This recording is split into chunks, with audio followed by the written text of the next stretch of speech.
You remember there was an issue ruling in the 94th daf where Rabbi Yehuda said in the name of Shmuel, the halacha accords with Rabbi Shimon ben Elazar. So just to jog your memory, is that if an animal undergoes a physical change and deteriorates, the robber may return it to the owner as is. And what's maintained there is whether the animal appreciates or depreciates, at the end of the day, the robber has to return it. Now, that does seem odd because we learned that a physical change generally does affect acquisition. And there was this discussion that maybe Rabbi Shimon ben Elazar is one of the exceptions to that, and he doesn't hold that the physical change is acknowledged. And it doesn't acquire possession for the robber, where the robber has to make financial restitution and keep the original article. And what we discussed last time was this argument that Rabba and Abaye had, where Rabba was saying to Abaye, that's no proof. What we're actually saying is, if you look at deterioration or appreciation, it's generally temporary in nature, meaning that there is a rabbinical enactment where they paid for appreciation because the person did invest money in the animal, and the owner would have had to do so. So it's the only way that you're going to get somebody to return it. Because we said it's like stealing a Porsche. The guy steals a Porsche for a jewel, and he's going to drive from Johannesburg down to Durban. He puts in 1,000 rand, and then he decides, no, he doesn't want to be a thief when he sobers up, and he returns the car. And the owner says, I'm not giving you 1,000 rand petrol. So then he says, you can go get knotted, and takes the car back. So in other words, a person might be prepared to return something that never cost them any money, but the minute they sunk personal costs into it or time, they're going to want to be remunerated for their losses. And therefore, that rabbinical enactment is there to help somebody do tshuva. The same thing with deterioration. If the person's having to pay for major deterioration, then in that particular case, he's never going to return the animal and will give the cash equivalent. The question you might be asking is, well, maybe the person doesn't want an emaciated and malnourished animal, prefer the cash equivalent. But often people just don't have cash lying around. That's why they steal things. So the bottom line of it is that it's a reversible, according to Rabba, to a buyer, it's a reversible physical change, and therefore it's not held as a permanent physical change. So what Abaye is saying, Rav Shimon ben Elazar holds that a physical change doesn't take effect. You use this as an example, and Rabba turned around to Abaye and said, well, maybe in general he holds that a physical change does affect acquisition, but in this case he made an exception because it's reversible. All you have to do is feed the animal, and it goes back to the state from malnourishment to functionality. But that doesn't mean he holds like that in general. It's just because it's a remedious situation. So the Gemara is saying, okay, so where did Rabbi Shimon ben Elazar get this from? He got it from Shmuel. Now, you know that you have Rav and Shmuel, and you have Rava and Abaye. So Shmuel said, we don't evaluate for a thief or a robber. So let me just give you a bit of background before we deal with this. Is that this is contrasted with the daf that we discussed quite a while back. In other words, if you have to have a look, if you have to have a look that we learned in the 10th daf, 10b and 11a, that as far as damages are concerned, if you damage somebody else's property, you've only got to pay for the monetary loss caused, not for the entire property. So, for example, if one kills another person's ox that was worth 100 zuz, right? And the carcass is now worth 30 zuz.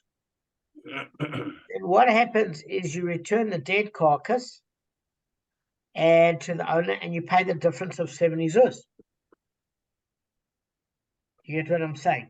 So what happens in the case of damages is you don't keep the carcass and pay full restitution.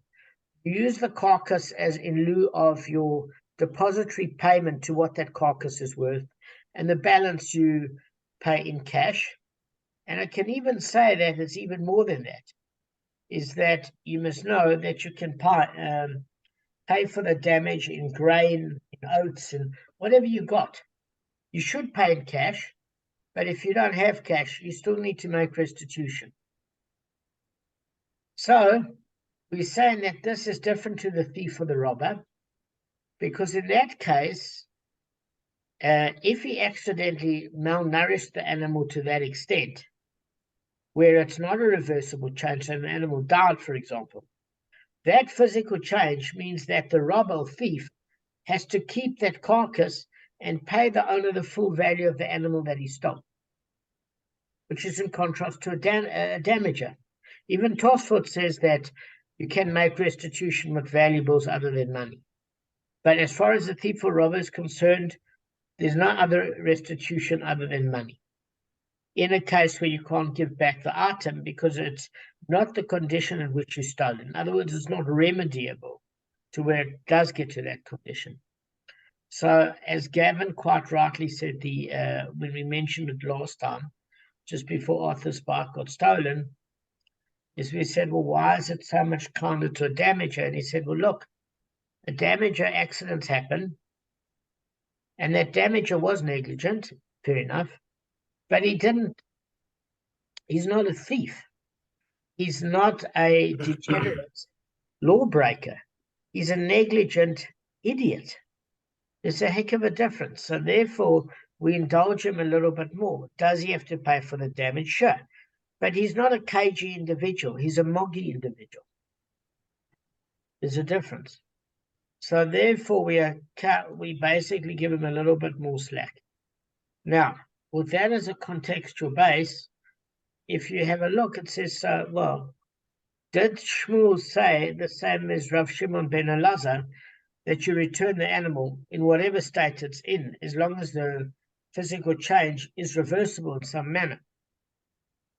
So it says, we do not evaluate for either a thief or a robber. In other words, if the animal that he steals dies in his possession, we don't appraise the loss of the animal's value and allow him to return the carcass and pay the difference. According to Shmuel, the thief keeps the carcass and pays for the animal in full.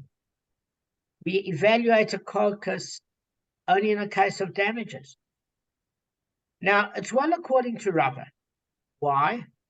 Because Rava says in the Gemara that when Rabbi Shimon ben Elazar says that a robber can return the deteriorated animal, why do we say that that physical change has not taken effect, guys? According to Rava, I just told you. Gavin.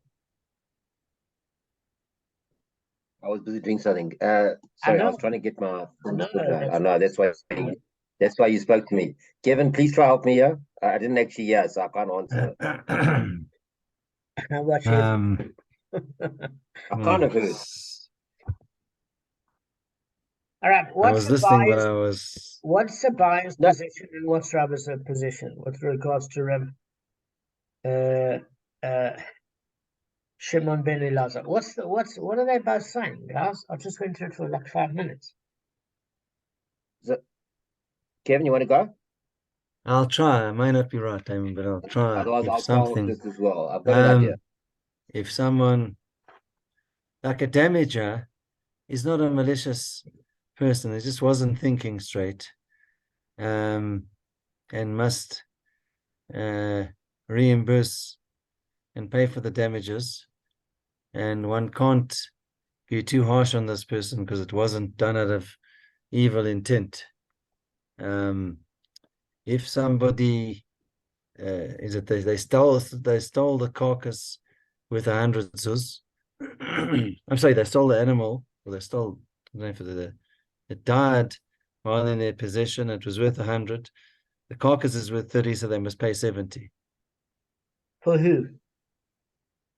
Who must to the pay owner. 70? But who must pay 70 to the owner? The thief. No. Stop. All right, you guys. I can add here. I know I heard. Can I kind of heard. Can I Okay. add a bit more? Let's see if it's I don't know if it's the improvement or not.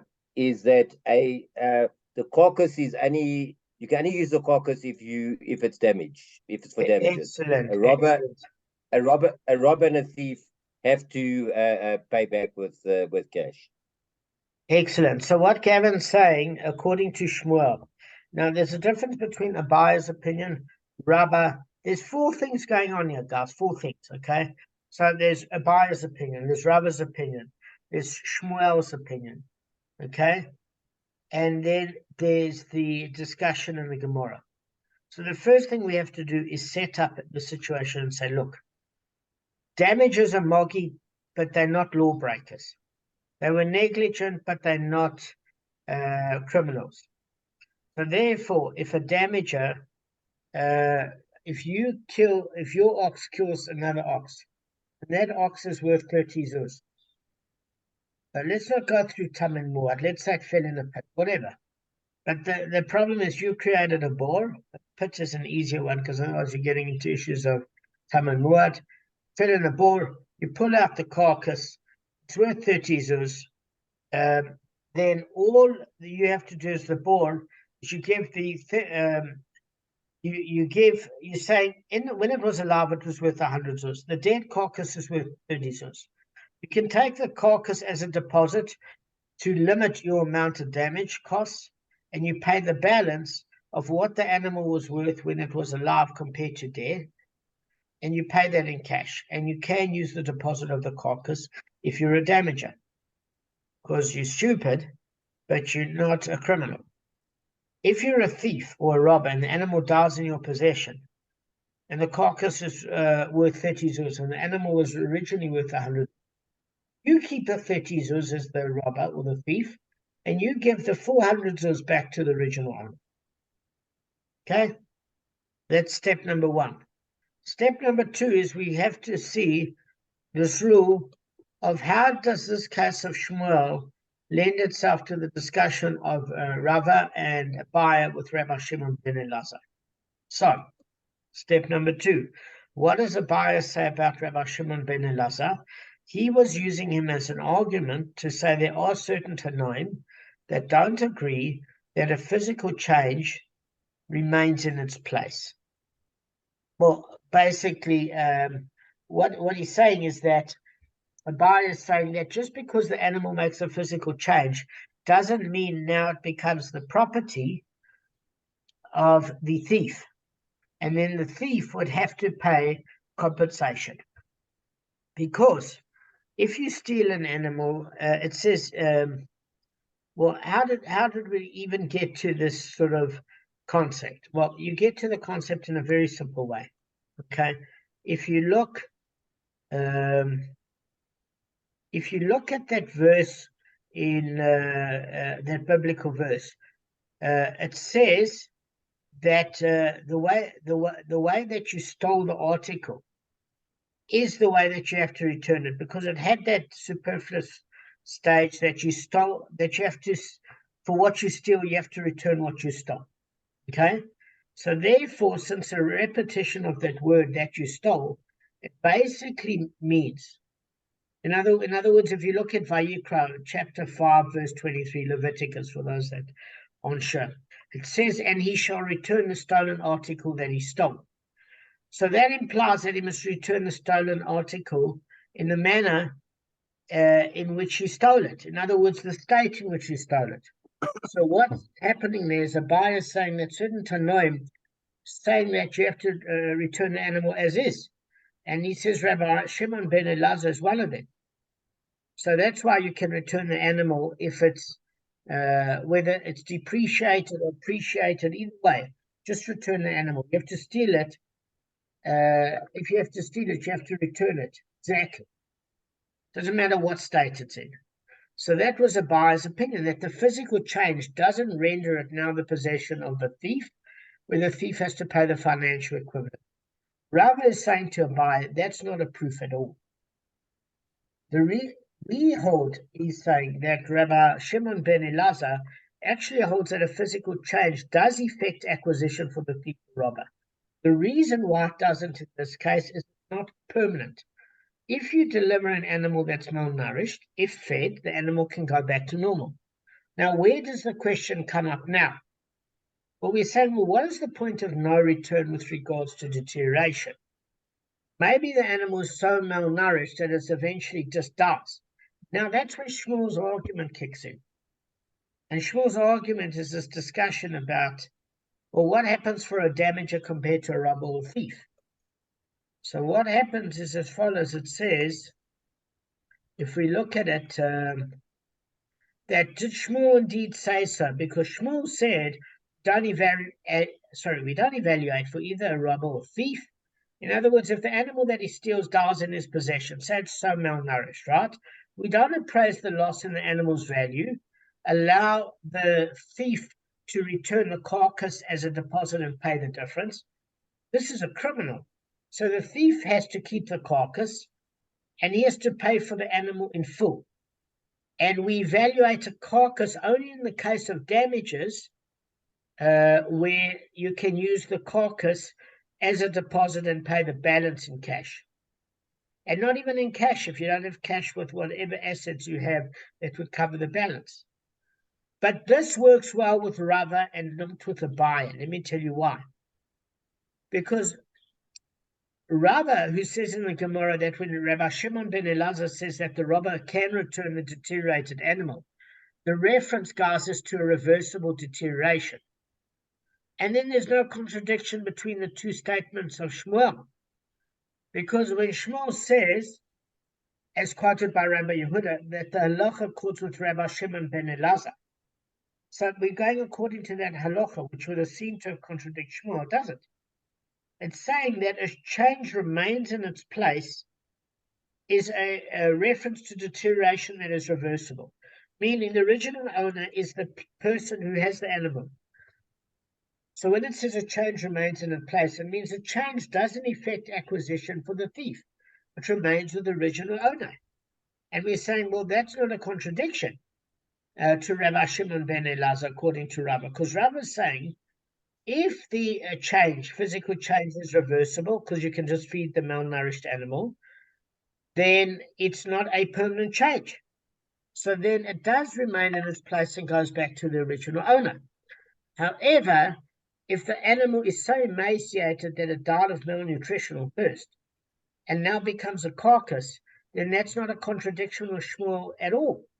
Because what Shmuel is saying is fine, if it's a thief or robber, then he keeps the carcass and it does affect, because bearing in mind one difference. If the animal's dead, is that physical change reversible? No. No. So therefore, that would hold with Rava, who says that Rabbi Shimon ben Elazar holds that a physical change does affect acquisition, but only a case where the situation is permanently changed, not where it's reversible for feeding. And therefore, if the animal personally changes by dying, it now is acquired by the thief. The thief cannot use it as a deposit to pay back the original owner, keeps it, and makes full restitution to the owner. So what we are saying is, it's not a contradiction between Rabbi Shimon ben Elazar nor with Shmuel, according to Rav. But now we've got a problem, because who is there a problem with? With a buyer. Because a buyer is saying that Rabbi Shimon ben Elazar doesn't hold that a change affects acquisition. Now that would seem to be against Shmuel. You get what I'm saying? Now a buyer's got a problem. That's the issue. So, do you understand the issue before we resolve it? Yeah. Okay, good. Gav, just explain it to Kevin for a sec. See you unite.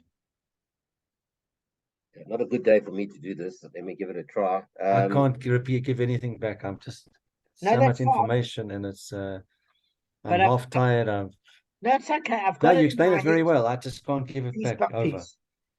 Okay. So I can't give it over like at it all, and I can't give it over by rabbis. I'm sorry. So I can just give you over some core concepts from what you just said. Yeah, that cool I remember. concepts. So that's the best I can do. Sorry. So the core concepts are that if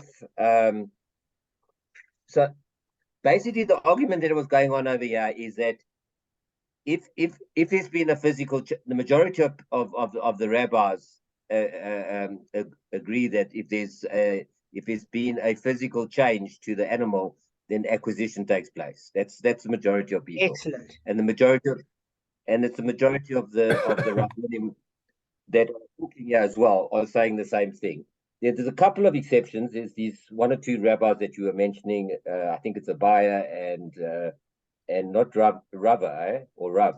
No. It's not slightly different. Just one correction. It's not Abaya and Rava. We're talking about there were certain Tanaim, like Bei Shammai. We were talking about. No. Shmuel has nothing to do with it. Abaya and Rava. Okay, let me leave the rabbis out.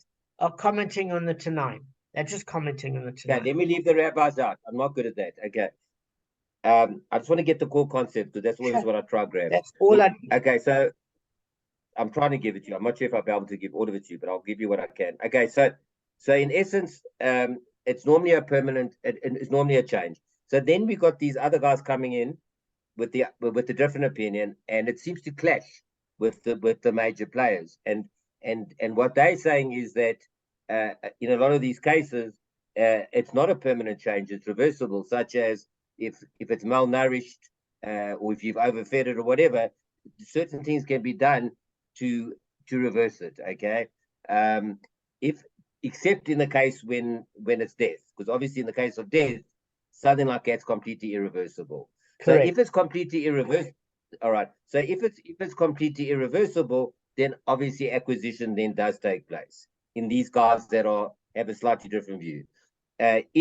But they say in the majority of times, these acquisition doesn't take place, because in the majority of times, in these cases, it is reversible. And if it is reversible, acquisition doesn't take place, and it belongs to the original owner. He maintains ownership right throughout. Good. So that works well with Rava, not with Abaya. It works well with Rava is because Rava was arguing with Abaya. Abaya was saying Rabbi Shimon ben Elazar, no matter what, says a physical change remains in its place, meaning it has to be returned to the original owner. There's no way that the thief ever keeps it. Okay? And basically, Rava turns around and says, it's not true. Generally, Rabbi Shimon ben Elazar, according to him, holds that a physical change affects acquisition for the thief, and the thief just pays monetary compensation to the original owner. But the reason why in this case the original owner gets the animal back is the thief can't acquire it because it's a temporary physical change. The animal's only malnourished. It can be fed. And since it can get fed and go back to the state in which it was stolen, it goes back to the original owner. So therefore, he was saying that it's the lack of permanence by that in this case is the exception, but it doesn't prove Abaya that Rabbi Shimon ben Elazar says that a physical change remains in its place and stays with the original owner. It's only because it's reversible in this case. So they say generally, Rav is saying that even each Tana that Abaya brought, Rava is saying that it doesn't prove your case. It's an exception, and in this exception, it was a case of reversibility. In another exception, it was a case that you can't do a mitzvah through a transgression, etc., etc. You use many examples we've gone through. That reversibility was just one. Or there was a special pasuk, or whatever the case may be. So what we are saying is this verse is fine. Rava's explanation of Rabbi Shimon ben Elazar is fine, according to Shmuel, because we can't argue with Shmuel. Shmuel is basically saying, listen, we treat a damager more leniently than a robber or thief, because a robber and a thief, when the animal is dead, guess what? He keeps the carcass and makes full financial restitution to the original owner. Whereas the damager uses the carcass as a deposit and is somewhat relieved, and in that he only has to pay the surplus, and even if he doesn't have cash according to Tosfot, pays the balance with what he can afford in terms of other similar products like grain or whatever, as long as the guy can turn it into cash. But it's the damaged party that has to go through the schlep. It's not like the party that was stolen. It doesn't have to go through any schlep. So that works well with Rava explaining Rabbi Shimon ben Elazar. It doesn't work well with Abaye because Abaye says Rabbi Shimon ben Elazar never has a case where a physical change affects acquisition for the thief, and therefore you can return a dead animal to the original owner and only make payment for the balance. Now that goes directly in contradiction with Shmuel. Do you get it? Now do you get it?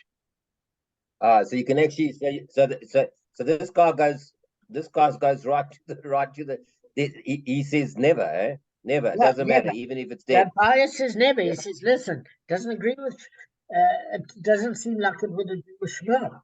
He's saying the thief for the robber, animal goes back, dead, sick, or dying. It always goes back to the original owner. Okay? And the reason and the balance paid. And the balance paid. And Shmuel was saying, no, Yes. we don't give that sort of kindness to a thief or robber. Because, so how does a buyer do this? Because he interprets the article, it's very interesting in the Pasuk, and he shall return the stolen article that he stole. And according to a buyer, that means he must return the stolen article in all cases. So he reads the additional word that he stole, meaning no matter what, you return it. It's just interesting how they interpret it. It's different. Okay? So Rav Chia bar Abaya, now this is not, so there's Rava and Abaya. Now, the person that's going to explain this is Rav Chia bar Abba. And he says in the name of Rav Yochanan, according to biblical law, a stolen article that underwent a physical change returns to the owner as is. Okay? I'm just waiting for the plane to leave. Second. So, okay, now that the plane's hung over, so what he's basically saying is as follows: that look, is that and he shall return the stolen article that he stole, means that he must return the stolen item in all the cases. And if you will counter and say that our Mishnah that we're learning now states otherwise, because it states that a robber made the stolen wood into utensils, or stolen wood into or stolen wool into garments. Remember, we said you stole the wool from a haberdashery, turned it into garments. He pays their monetary value as at the time of the robbery. Okay, so what Rabbi Chia bar Abba is saying in the name of Rav Yochanan is that if you make a statement that our Mishnah says that the minute he takes stolen wood and makes it into utensils or stolen wool into garments, he pays the monetary values at the time of robbery. I will reply that our Mishnah rules this way because of an enactment that the rabbis instituted to assist those that are willing to repent. According to biblical law, however, the changed stolen article is returned to the owner as is. So what Rav Chia bar Abba is saying is that, look, this is not a contradiction to a buyer, because there's a difference between rabbinical law and biblical law. In biblical law, you got to return the article as is, no matter what. But according to rabbinical law, you don't. And the reason why you don't is very, very clear. If repentance requires the robber or thief to return the finished product and forfeit the fruits of his labor, right? He spent 2 Sundays taking wood and making chairs and dining tables. He's not going to want to do it to Shabbat because he's sucked days of work into this. So if he has a fleeting thought of Teshuvah, he thought, you must be joking. I'm losing 2 Sundays. So the rabbis thought, okay, they allow him to keep the changed article and only return the stolen article's cash value. So maybe if at Builder's Warehouse, he only has to come clean with them and pay them back for the wood. But he doesn't return the chair because they know he's never going to do it to Shuvah. But biblically, that's not acceptable. It's rabbinic mercy to allow for teshuvah. And therefore, it's not a contradiction to a buyer. A buyer says it gets to, the animal has to get returned, even for a thief, to the original owner. And in that case, he only has to make restitution of the difference because he's returning the carcass now. So the Gemara asks, just hang on, guys, we've got 8 minutes left. I need to correct this issue. It said, but did Rav Yochanan indeed say so, that a change does not affect acquisition under biblical law? So the Gemara is a bit confused at saying, maybe he didn't say that. Because why do we have a confusion? Because Rav Yochanan said that the halacha quotes an anonymous Mishnah. And we learned in an anonymous Mishnah regarding the first of the shearing. So remember, guys, it was in Chulin 135a, where if the farmer sheared the first shearings of wool, forgot to give it to the Kohen and dyed it, he's exempt. He's not only exempt, guys, from giving the wool to the Kohen, he doesn't even have to give them monetary equivalent. So therefore, change does affect acquisition under biblical law. Why? What's the proof? Is because if he had to give monetary compensation, it would mean he would need to make a teshuvah, and that would prove it's a rabbinic enactment. But the fact that he doesn't have to, in this case of the first of the shearings, give even the monetary equivalent to the Kohen because it's now his, that proves that a physical change biblically does become the farmer's, and it doesn't go back to the Kohen. Okay, so that the Shuvah aspect doesn't kick in there because he doesn't have to make a monetary compensation. So the Gemara makes an answer and says, look, a certain one of the rabbis whose name was Rav Yaakov said to them, it was explained to me by Rav Yochanan himself as follows. When I said that under biblical law, a change does not affect acquisition, I was referring to a case when the thief stole pieces of planed wood and made them into utensils, which is a change that can revert to its original form. So what he's basically saying there is that it's not enough of a physical change to acquire acquisition because it's not permanent. Again, you took boards of wood, you made a drawer. Now that can be banged up and opened.